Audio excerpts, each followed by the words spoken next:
jàppee seeni ay jigéen dinañ leen def lu ko raw il faut ngeen comprendre ne ñaawteef bi ngeen di teg jigéenu jàmbur yi bu ñu jàppee seeni ay jigéen dinañu teg seeni jigéen ñaawteef yu ko raw bàyyi leen ko xel rek xam nga àdduna bàyyi xel la lépp looy def bàyyi leen xel sénégalais li ñuy wax dafa naïf man ngeen toog ci seen biir kër yi fi mu toll nii di naan seen ndox mu sedd di naan seen njar ñii xamuñu seen bopp ñii lan la ñu man déedéet ñax mu tooy comme ni ko mag ñi di waxee mën naa lakk ñax mu wow mën naa lakk ñax mu tooy bàyyi leen xel il faut ngeen indiwaat seeni xel ngeen delloo si waat seen xel xam ne ñun ñaanuñu kenn njëkk ak teraanga bëgguñu ngeen dellu ginnaaw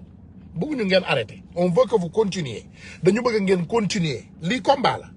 xam nga yéen a ko def sax nag vraiment ay débat au plateau télévision parce que gis nañ ne yéen jëf aayu leen ci jëf waaye aay ngeen ci wax lu ñaaw parce que gis nañu fan yi suñu frères yi ak suñu sœurs yi nga xam ne ñoom ñoo doon wax ci réseaux sociaux yëpp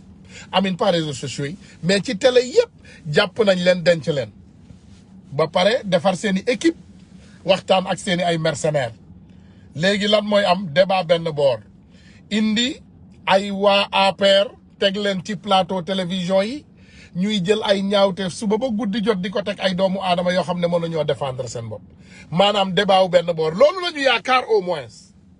at least that's what they think at least loolu moo nekk seen xalaat loolu la ñu yaakaar mais dafa am lu ñu juumee dafa am lu ñu comprendre wul gis nga bu la juróomi nit seetaanee ci télé Sénégal ñun bu ñu duggee ci réseaux sociaux juróomi nit boobu multiplier ko par juróomi téeméer ñoo ñuy seetaan ñoo ñuy dégg à travers le monde donc gone yaa ngi dégg li ñuy wax gone yaa ngi xam li ñuy wax heure bii nag dafa nekkatul ci heure joxe ay dige di wax diw ku nekk xam nga li nga war a def on n'est plus à l'heure de dire aux personnes ce que vous devez faire ce que vous ne devez pas faire loolu du suñu liggéey fi mu nekk ku ne xam nga li nga xam ne moom nga war a def ku ne xam nga sa àq ak sa yelleef ku ne xam nga sa devoir nekkatul ñun suñu devoir di wax doomu aadama yi lan ngeen war a def dañ leen bëgg a yëgal rek comme ni ma leen ko waxee keroog tàmbali naa ko ci waxtaan ne leen on est bien connecté et bien informé loo leen ma musul gis may def sax lu bari parce que man daa ngeen ma gis lii laay def damay yor sama beneen appareil téléphone ma wane leen ay vidéo ma def ay affaire mais tey dama commencé xam ngeen je suis capable dañ leen indil ay iPad pour non seulement information yi leer waaye vidéo yi tamit leer on a beaucoup de vidéos de vous on a beaucoup d'informations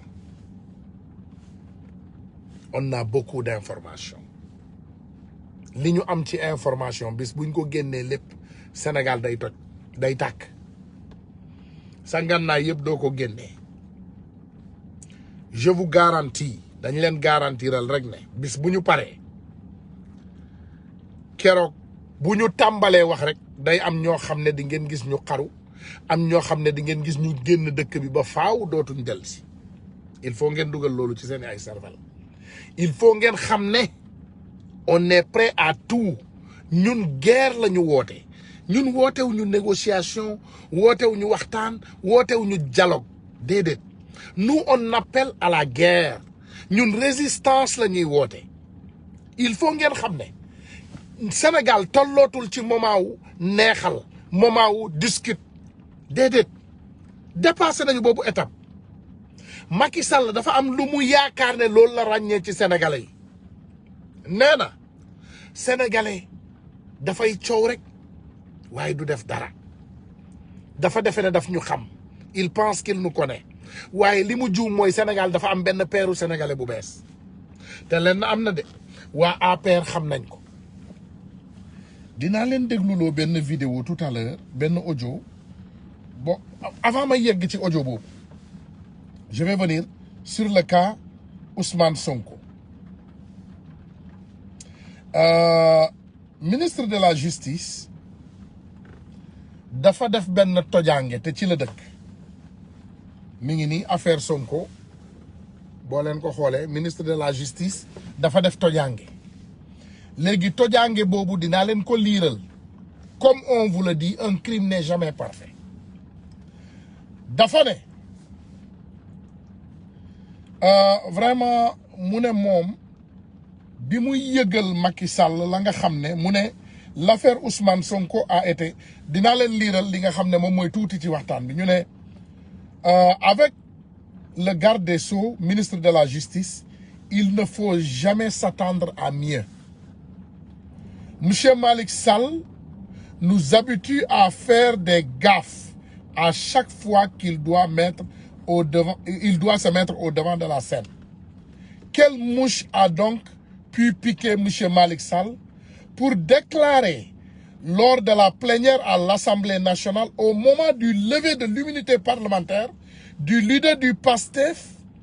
Ousmane Sonko, que c'est lui-même qui a informé Macky Sall de cette affaire. déglu leen ma de ministre de la justice nee na moom mooy yëgal Macky Sall affaire u Adji Sarr bi kañ la ko yëgal voilà gars yi ñëw nañu ne Malick Sall prend les Sénégalais pour des demeureux et il ne tient d'aucune considération. Quelle bourde de sa part. Comment peut-il faire croire que c'est lui qui a informé le chef de l'État Macky Sall de cette affaire en plein conseil des ministres maanaam ci plein conseil des ministres nee na moom ci la yëgal Macky Sall affaire u Adji Sarr bi maanaam dañoo nekk ci conseil des ministres moom mu jot xibaar bi mu yëgal ko Macky Sall. Attention, on parle de l'homme le plus informé du Sénégal ka nga xam ne moom moo gën a yeew moom moo gën a xam sénégalais yépp li xew ci biir Sénégal ka nga xam ne boo leen seetloo keroog kër Ousmane Sonko am na ñu fa jàpp muy ay alkaati ñu toog ci buntu kër gi yor ay appareil di déglu lay xew ci entourage bi monsieur Malick Sall nee na moom moo yëgal Macky Sall la nga xam ne moom moo xew voilà. En plein conseil des ministres déglu leen mu ne il s'agissait d'une plainte adressée contre Ousmane Sonko de viol répétitif et de menace de mort voilà par une jeune fille masseuse nommée Adji Sarr. L'on rêve ou quoi? Cette déclaration de monsieur Malick Sall n'est qu'un énorme boulet. La preuve déglu leen moom nee na mi ngi ko yëgal monsieur Macky Sall ci conseil des ministres. La preuve a été révélée au grand jour le 5 février déglu leen le 5 février Malick Sall dafa taxaw assemblée nationale mu ne moom moo yëgal Macky Sall mbiru Adji Sarr bi te bi mu ko koy yëgal le 10 février la tombeel déglu leen mbir mi le 5 février la ko àdduna bi yëpp yëg man ma yëg yéen ñëpp ngeen yëg ñu bind ko ci journaux Sénégal yëpp Macky Sall yëg ko Malick Sall ba mu demee assemblée nationale di wax nee na moom moo ko yëgal président de la république mu ne te bi mu ko koy yëgal le 10 février la woon ci conseil des ministres déglu leen lii voilà. L'affaire Ousmane Sonko a été révélée un grand jour le 5 février et c'était un vendredi. Adjuma la woon le 5 février. Et le conseil des ministres suivant était le mercredi 10 février. Et le lundi 8 février, Dakar était à feu. maanaam moom bi muy ne yëgal ca la ko yëgal Macky Sall booba fekk na dëkk bi takk ba pare ndax bi ñu waxee le 5 février ba wax affaire Ousmane Sonko gone yi génn nañu ba yëngal nañu joxe nañu lancement ñëpp yëg ko ci àdduna bi moom mu ne le 10 février la ko Macky Sall yëg leen lii mu ne déglu leen lii mu ne février. Et le 8 février, Dakar était en feu avec la manifestation organisée devant le domicile de Ousmane Sonko. déglu leen lii de Malick Sall ki nga xam ne moom mooy garde des Sceaux ki nga xam ne moom moo yor atte Sénégal bi yépp nee na mbiru Ousmane Sonko bi moom moo ko yëgal président de la République Macky Sall te ci conseil des ministres mercredi le 10 février la ko yëgal te mbir bi àdduna bi yëpp yëg nañ ko le 5 février te biñ ko yëgee le 5 février le 8 février yëngal nañu jox Macky Sall avertissement Dakar di takk ay Auchan takk ay Total takk tali bi di takk moom bi mu demee assemblée nationale muy joxe ay kàddoom nee na moom moo yëgal Macky Sall mbir mi le 10 février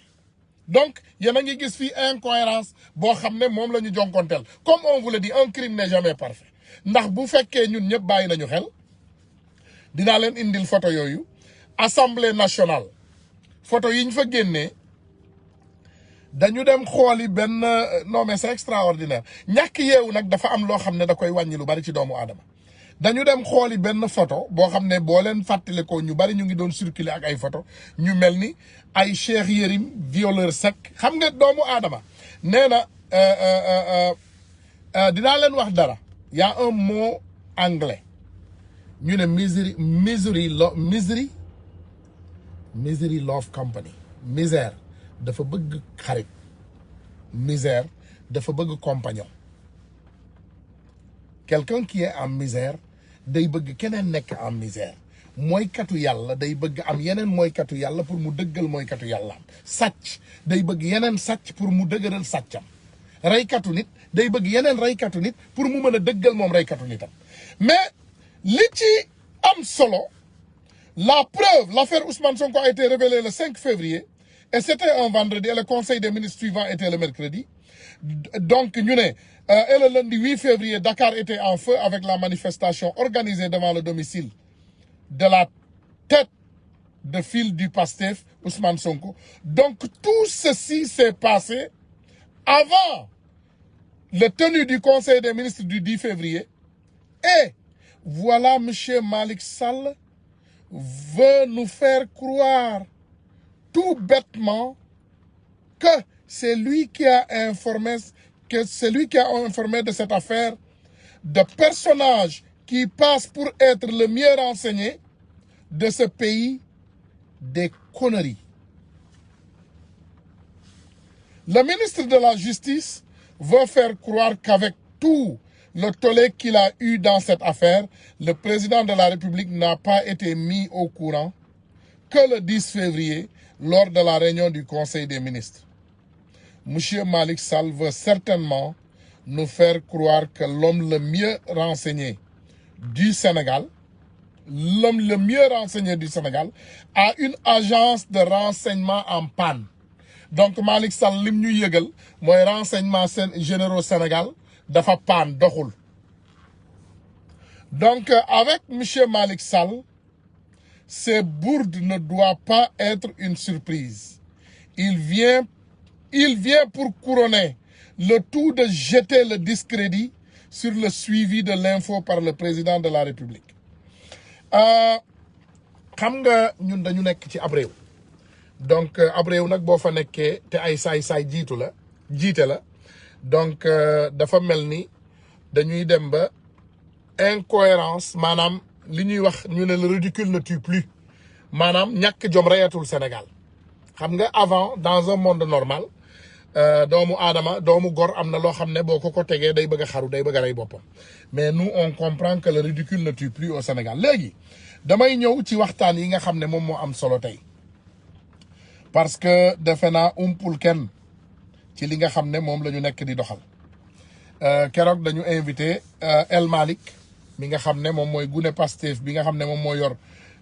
wàllu waxtaan wàllu communication ci Pastef El Malick moo ko yor donc El Malick keroog dañ ko invité fële ci TFM bañ ko invité kan la fa dajel kooku mu fa dajel defe naa umpatul kenn ci Sénégal moment que gisuñu la si émission jàkkaarloo lan moo waral la dama bañ a wax déggoo li ma wax léegi dama la dañoo fal suñu njiit suñu kilifa mu nekk président de la République falin mu rafet man dama ni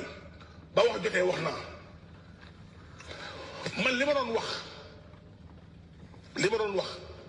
pas mooy bu doon wax mais président Macky Sall man moo ma affecté woon ci réseaux sociaux yi ak yi ne moo ma affecté woon ne ma demal waxal ma fii défendre ma fii moo ma ko sant. voilà donc defe naa loolu dégg nañ ko léegi bu soobee yàlla dinaa ñëwaat ma indil leen li nga xam ne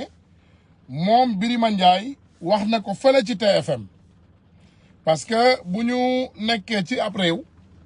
te ay doomu aadama di ñu seetaan dafa baax toujours bu ñu ay doomu aadama di seetaan vraiment ñu jël ay kàddu yu teggi ne ñu leen koy indil parce que xam nga nit ñu intelligent am na loo xam ne boo leen ko defee dañuy daal di gis seen bopp te je pense que les Sénégalais ne sont pas des cons ils ne sont pas des bêtes du dëgg donc ñun tey dañu ameel Sénégalais yi ak yelleef donc dama bëgg ba léegi ñu ñëw ci Birima Ndiaye moomu xaw ma Ndiaye je ne sais même pas son nom de famille ngeen jéggal dama bëgg rek ma indi ay leeral tuuti ci li nga xam ne moom mooy Birima ñu waxtaanee li nga xam ne moom la def keroog fële ci TFM parce que TFM am na ay kàddu yu mu fa yëkkati.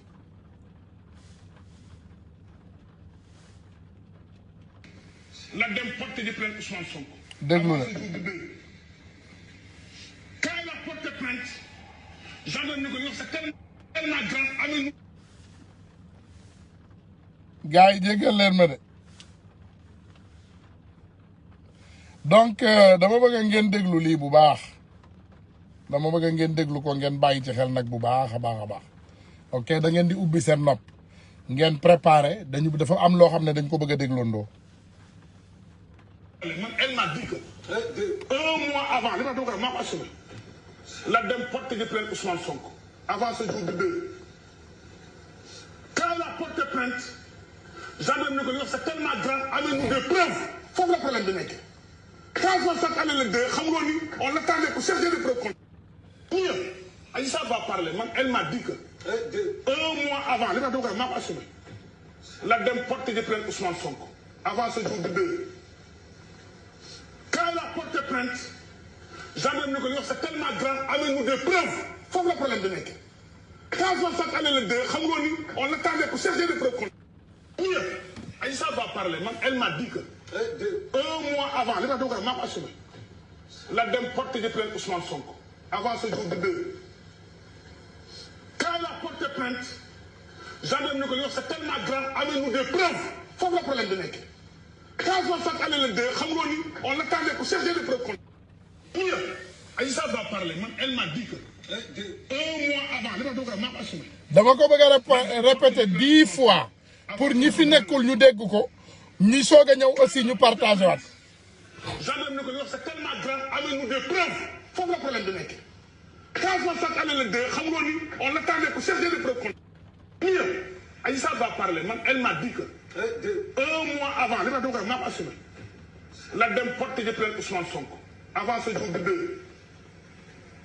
quand il a porté plainte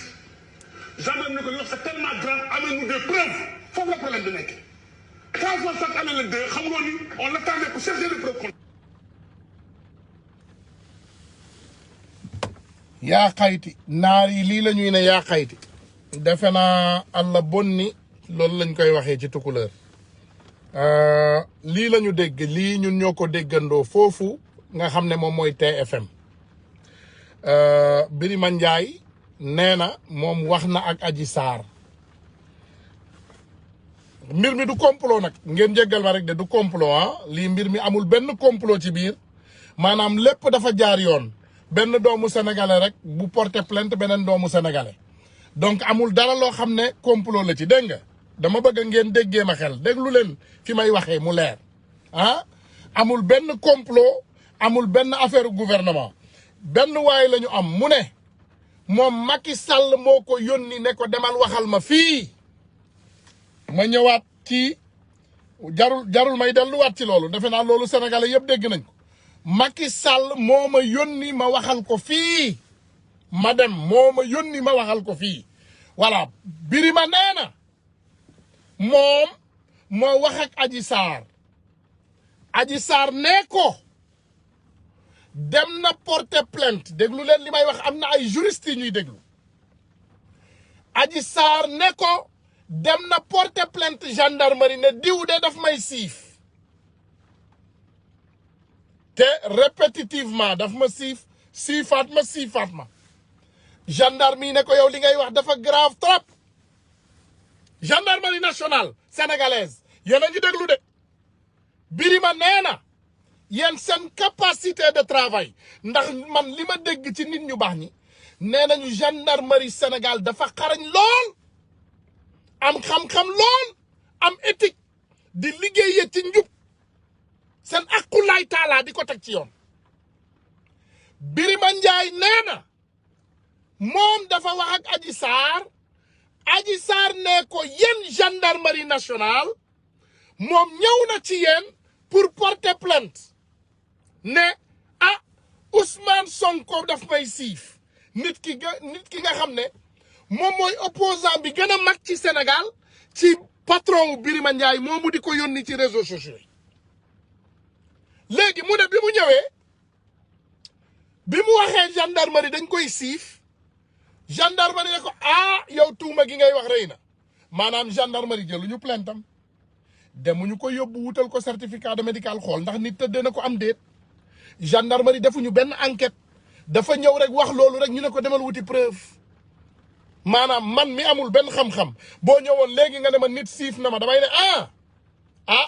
kon nañu dem porter plainte te boo demee porter plainte dañuy xool ñun ñëpp xam nañu loolu ci àdduna bi parce que nit bu ne dañ ko siif am na kit boo xam ne moom lay def donc automatiquement day dem defi li nga xam ne moom mooy prélèvement bu njëkk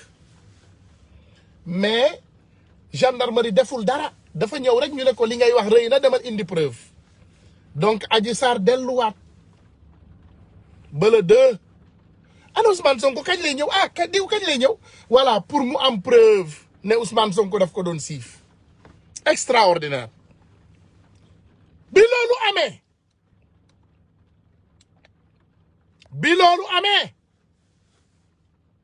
bi loolu amee nag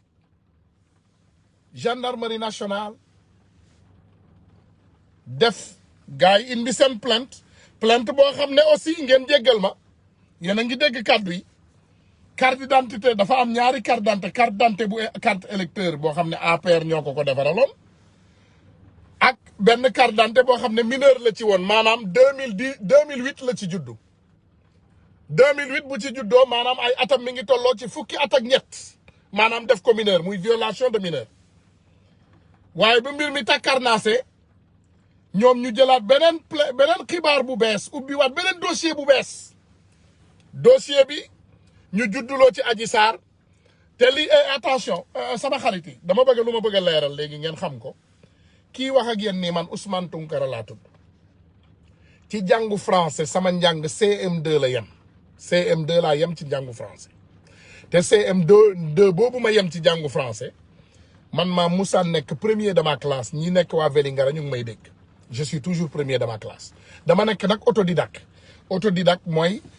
boo amee tuuti xel nga mën a lire nga mën a jàng yow nga génn dem ci àdduna bi nga jàngal sa bopp maanaam ngay jënd ay téere ngay wut xam-xam àddina ngay jàngal sa bopp donc man fa laa jëlee sama xam-xam je ne suis pas un expert à sexe nekkuma expert u siif nekkuma avocat duma dara ci lii waaye dama doon doomu aadama boo xam ne dama ànd ak sama sago dama yor xel te xel li muy njariñ mooy xalaat lay njariñ du dëgg voilà donc bi loolu amee Birima Ndiaye nee na Adji Sarr dina wax yomb na di Birima parce que man mii di wax ak yéen mën naa fi ñëw tey ma ne voilà tëddee naa Marème Faye Sall tëddee naa ko fukki yoon ak juróom tëddee naa ko hôtel sangam tëddee naa ko hôtel sangam mën naa leen ne Marème Faye Sall dafa am far dañ koo biiral jurul doomam yi Marème Faye Sall Macky Sall cuccu bi du dox yooyu yëpp mën naa koo wax xam nga loolu yomb na loolu c'est très facile Birima li nga comprendre c'est très facile ah parce que Adji Sarr mu ñu jël jox ko 40 millions de francs CFA président de la République nuyu ko ak ñaari loxo ne ko vraiment merci sa liggéey rafet na vraiment kontaan naa ci yow ndaanaan nga ngeen jàpp ko jox ko avocat bi gën a mën a yàq ci dëkk bi muy El Hadj Diouf ànd ko nag ak Dior Diagne ñuy jël xale bi di ko waxloo ne ko boo demee rek yuuxul juge bi buy wax rek dafa tëdd yooyu daf ma matt ma ci taat ruux ma mais loolu dafa yomb Birima vous n'êtes pas intelligent ce qui est grave les personnes qu'on est face ils ne sont même pas cohérents maanaam ñoom dañoo intelligent wul dañoo amul xam-xam xam nga tey Birima au moins ki ko yónni mënoon na koo ne loolu la français di ne loolu la anglais di ne he put his foot in his mouth maanaam dugal na tànkam ci biir gémmiñam xam nga doomu aadama day wax ba dugal tànkam ci biir gémmiñam looloo dal Birima dafa wax ba tànk bi dugg ci biir gémmiñam mais ndeysaan quelle élégance El Malick Ndiaye toog bu Birima di wax ay waxu dof mu ne non du ma ko tontu je n'ai rien à dire avec cette personne je vais répondre aux Sénégalais loolu la El Malick Ndiaye def extraordinaire mais je vous dis que parfois boo xoolee élégance ak classe ak xam-xam bu nekk ci gune Pastef da ngay bëgg a bokk Pastef billahi wallahi azim El Malick Ndiaye déglu Birima di yuuxu di xataraayu di rey boppam mu def nii quelle élégance mun a teg seetaan ko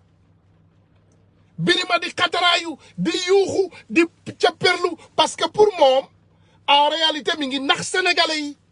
tu connais c'est ce qui est danger li danger suñu société doomu aadama da ngay wax te Pape Alé Niang mi ngi leen koy wax toujours mu ne nit dafay wax tii jàppee nit ñi dof te fekk ñoom ñu ngi wut garab buñ la fajee c'est ça la réalité hein parce que Birima ak Macky Sall ak ñi mu àndal dañoo jàpp sénégalais yi ay dof mais pourtant en ce moment sénégalais yaa ngi wut garab buñ leen fajee c'est extraordinaire ñu ngi wut garab buñ leen fajee parce que Birima bu toogee ci télé Youssou Ndour di best friend u Macky Sall te Birima gëj naa dem TFM kenn xamul kañ la parce que en réalité mercenaires yi ni muy doxee mooy dañ lay fay mais nag bu xaalis bi jeexee ñoom tamit dañuy puukare dañuy mer dem toog ne voilà du ma défendre kenn voilà toog seen kër bu taatu président tàngee mu téléphoné ne ah sa waay yow tamit nag gëj naa laa dégg ah monsieur président man temps yëpp yoruma man voilà dama am problème bi voilà j'ai pas d'argent j'ai des problèmes voilà nangam seetaan nga ma xam nañu li xew bu boobaa président ne ah non c'est pas du problème jaaral palais boo jaaree palais ñu waxtaan bu jaaree palais président dóor ko benn paquet 50 millions mu ne alhamdulillahi rabbil alamin président waree mu ne voilà dinaa dem TFM sax ce soir mu dem toogi TFM di wax ak El Malick moo xam ne kenn joxu ko dërëm sénégalais yi il faut ngeen bàyyi loolu xel Pastef mooy parti boo xam ne képp ku fay liggéey tu es volontaire xam nga tey man bu doon Macky Sall laa doon waxal wax jii may wax nii doomu aadama yëpp ils vont déjà conjuguer que Macky Sall dafay fay waa ji ndax ni ma ci sonnee nii n'est-ce pas mais Birima Ndiaye moom ce qui est grave lui il est payé à dire ce qu'il a dit moom moo ko wax man waxuma ko nee na président moo ma yónni ma waxal ko lii moo ma ne ma dem fële ma défendre ko ma waxal ko lii man waxuma ko de Birima Ndiaye moo ko waxal boppam tuutaluñ ko moom moo génn mu ne ma indilaat leen waxtaan bi parce que waxtaan wax dëgg ca la parce que bëgguma may waxtaan ak sénégalais ñu naan voilà waa ji daf ñu tooñ daf ñu jàppee dof déedéet bëgguma loolu je n'aime pas ça dama bëgg ma indi leen ay waxu Birima Ndiaye ci boppam. ça fait un moment que gisuñu la si émission jàkkaarloo lan moo waral la. dama bañ a wax. ça fait un moment. gars yi jéggal leen ma indi leen Birima. gisuñu la si émission jàkkaarloo lan moo waral la. dama bañ a wax dégg nga li ma wax léegi dama la dañoo fal suñu njiit suñu kilifa mu nekk président de la République fal mu rafet man dama ne ba wax jotee wax naa man li ma doon wax pas mooy mu doon wax mais président Macky Sall man moo ma affecté woon ci réseaux sociaux yi ak kii moo ma affecté woon ne ma demal waxal ma fii défendre ma fii moo ma ko sant. voilà gars yi nag man dafa am lu ma bëgg ma leeral leen ko te lii tey gis naa dara lu xew ci Pastef loo xam ne maa ngi koy rafetlu ci avocat Pastef boobu keroog dafa dem ci benn réseau dafa dem Ndumbelaan bi mu demee Ndumbelaan ndaw si yor làmmiñam di ratatatatatatatatatat di wax ndaw si bi muy wax avocat Ousmane Sonko bi ne ko li ngay wax wóor na la mu ne ko waaw mu ne ko wóor na la mu ne ko waaw mu génnee alquran mu ne ko waatal ndaw si nag du ma waat quel responsable man du sama responsabilité du ma waat voilà du ma waat avocat Ousmane Sonko bi génnee alquran bi won ko adduna melul ni alquranu Alioune Sall bi nga xam ne ay page yu weex ñoo nekkoon ci biir wanuñu ko kenn benn journaliste rek a toogoon jàkkaarloo ak moom mais avocat Ousmane Sonko bi dafa jàkkaarloo woon ak adduna bi yépp mu génnee alquran mu waat mu ne billahi waat naa ci alquran bi Ousmane Sonko tegul Adji Sarr loxo mu teg ko ci kanamu nitu Macky Sall mu ne ko waatal kooku ne ko non du ma waat moi je suis engagé de nulle part de cette affaire du ma waat et pourtant cette personne gars yi may leen ma léegi déglu leen dama bëgg même avocat bi ndeysaan waa ji moo xarañ waa ji xarañ na waa ji nag Pastef comme li ma leen waxee rek des volontaires ah des volontaires déglu leen ma comme seen xibaar ma joxaat leen ko pour dolli leen ci la thèse du complot xale bu jigéen bi Adji Sarr jour bi mu ñëwee di porte plainte oto bi ko ak chauffeur bi ko indi oto bi ki ko moom ak chauffeur kooku chauffeur am patron bi bon cité nañ ko si affaire 94 milliards yi kooku moo ko déposé am nañ immatriculation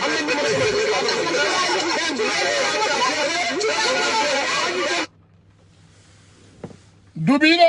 bii benn la rek nag macha allah dañu bëgg ngeen xam ne te loolu defe naa yéen xam ngeen ko sax nag est-ce que jar naa leeral sax je pense que yéen loolu ñu bari xam ngeen ko ci ñun déjà Ousmane Sonko yónneewul Ousmane Tounkara déglu leen lii sama diggante ak yàlla ak yonente bi sama diggante ak yàlla mooy billaahi wallahi tallahi ñun kenn yónniwuñu pour ñu wax kenn fayuñu tarfatal ay ni pour ñu wax c'est le contraire c'est totalement le contraire ñun ñooy gis lu dul dëgg ñu génnee ko doomu sénégalais yi jot ci ñun ñooy jël suñu alalu bopp di xeex pour lan pour sénégalais yi xam li nga xam ne moom mooy dëgg ci affaire Adji Sarr bi maa ngi leen di ko wax tey nag maa ngi leen di avertir ndax fan yii di ñëw di ngeen gis masiba naaru laay sama diggante ak yàlla ak yonente bi am naa ay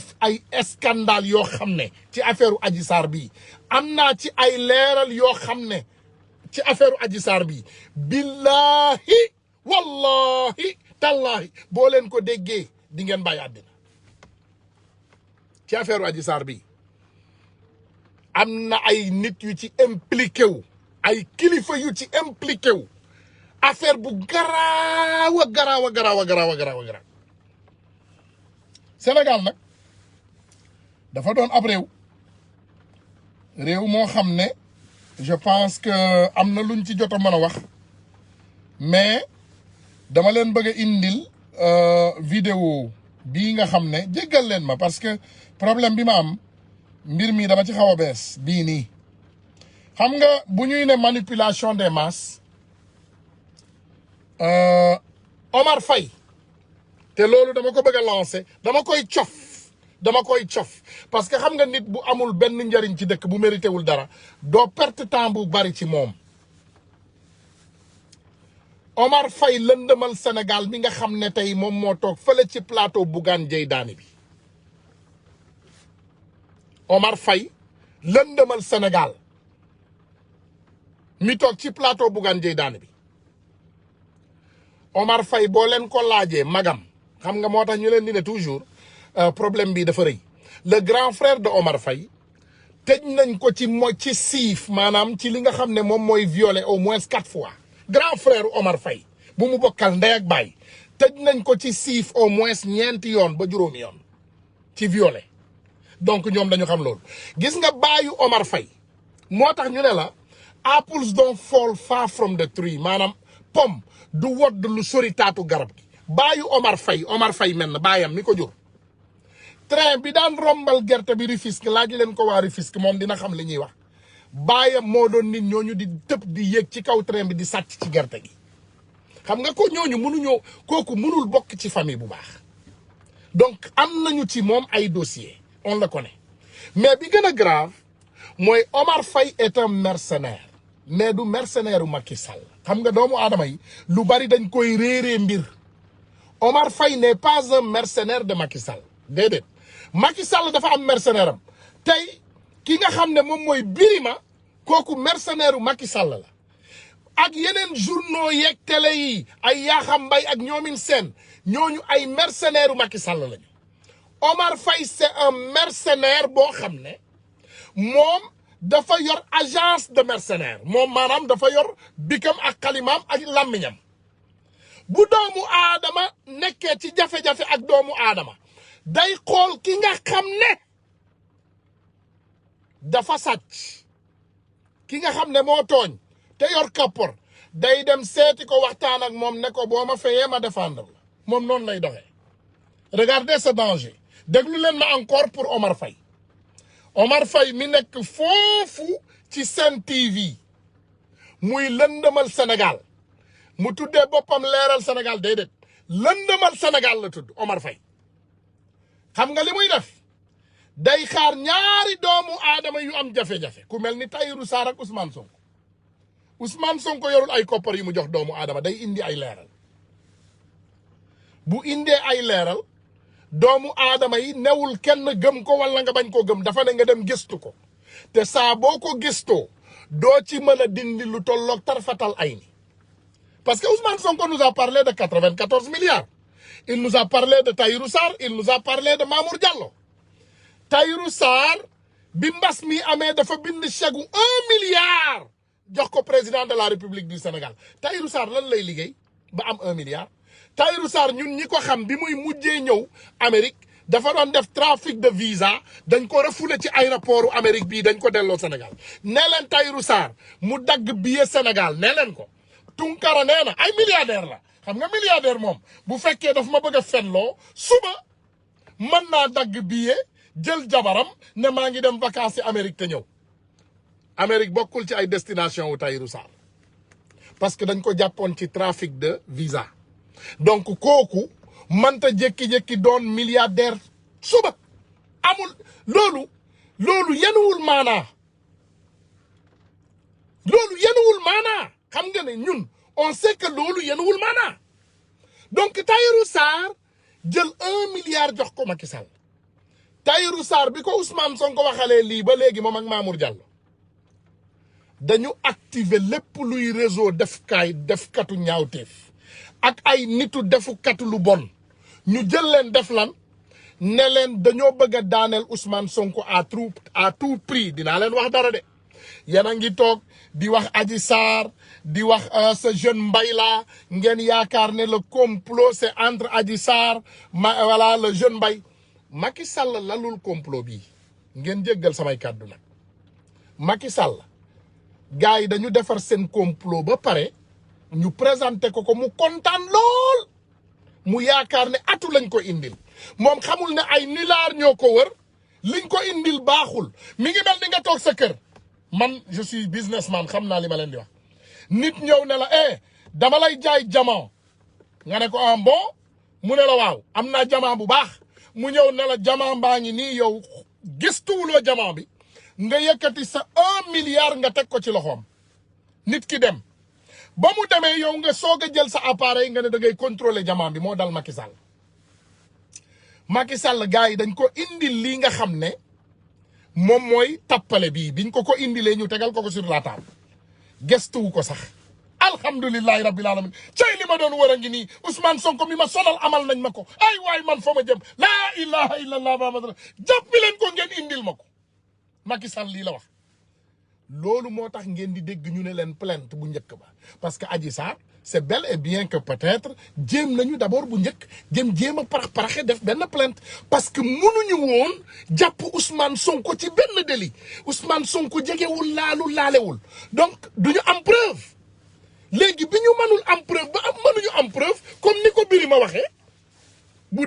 dee loolu mooy li nga xam ne am nañu ñoom benn gendarme corrompre ci biir gendarmerie Sénégal te ñu ngi xaar gendarmerie nationale ak ka ngeen mën a génnee communiqué ndax bi fi Guy Marius Sagna waxee dañuy jàpp ay doomu aadama di leen maas ci seeni ay cuccu ak seeni ay xuur xam nga lan ngeen def da ngeen génnee communiqué weddi ko ne non bu leen ñu accuser ñun nangam n'est-ce pas Birima Ndiaye nee na Adji Sarr ça fait 1 mois de cela ñëw na gendarmerie nationale def plainte bi mu defee plainte yéen waa gendarmerie nationale ngeen ne ko non amuloo preuve demal nga uti ay preuve nga indil ñu te defe naa loolu du liggéeyu gendarmerie nationale donc génn leen gaaw ngeen def communiqué ñu déglu bu dee Birima moo wax dëgg génn leen ngeen bind communiqué vraiment tout ce que Birima Ndiaye a dit on prend nos responsabilités c'est vrai wala tout ce que Birima Ndiaye a dit on prend nos responsabilités c'est faux archi faux et moi je pense que c'est faux archi faux man loolu laa gëm ñu ngi leen di xaar de boo leen génnul ñun duñu seddal wax ji bis bu ne dinañ ko delloo siwaat bis bu ne dinañ ko delloo siwaat bis bu ne delloo siwaat ko ba ngeen wuyu fàttaleku leen dara de ñeenti junni doomu aadama ñooy seetaan te ñu ngi partagé xam nga kaddu gi balaa may pare ñaata nit a koy seetaan téeméeri junni nit whatsapp bi mu dugg fa YouTube bi ma dugg fa 1 million de personnes dinañu déglu kaddu bi balaa semaine bi di jeex Sénégal te gendarmerie nationale génn leen ngeen leeral seen bopp parce que boo leen leeralul seen bopp coow dina am Sénégal de parce que ce qui veut dire que ñun on est en danger notre gendarmerie nationale est en train ñoom ak ay doomu aadama ñu ngi liggéey pour lan pour jël sénégalais yi gàkkal leen loolu gendarmerie nationale du seen cër gendarmerie nationale lii seen cër mooy ñoom ñu àtte dëgg man Ousmane Tounkara bu ma ñëwee ma wax lii nga xam ne moom mooy toj